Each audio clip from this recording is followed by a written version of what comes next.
د پاکستان په سرکاري میډیا یعنی پاکستان ټلویزیون باندې 13 ورځ د وزیر اعظم عمران خان بیجینګ کې وینا ته په برګس اړخته د سیمې د نوم بیجینګ په ځای د بیګینګ یعنی خیر غوښتنه لیکلو باندې ادارې په رسمي توګه بخښنه غوښتلې ده. د پی ټی وی په ټویټر اکاونټ باندې ادارې ویلي دي چې د لیکلو غلطي د خفګان وړ ده او دا چې د ککړ چارواکو په خلاف د قانون لاندې سخت ګامونه پورته کوي. د وزیر اعظم د وینا په وخت د 60 سکندو پورې د پی ټی وی په پرده یا سکرین بیګینګ یا خیر غوښتنه لیکل شوې وه. د لیک غلطي د بده مرغه په داسې وخت کې شوې ده چې د پاکستان وزیر اعظم عمران خان د ملک د بدې اقتصادي وضع د ښه کولو په هکله د مالی مرستو لپاره د چین چارواکو سره خبرې کوي. اقتصاد پوهان وایي چین په سمدستي توګه پاکستان سره مالی مرستې نه دي اعلان کړي.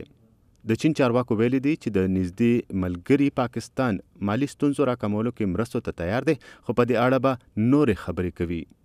د سی پیک منصوبې لاندې چین پاکستان کې د لارو، بندرونو، بجلیګرو او صنعتي علاقو جوړولو لپاره د 80 بلین ډالرو د سرمایه‌کارۍ او قرضو ورکولو ژمنې کړې دي.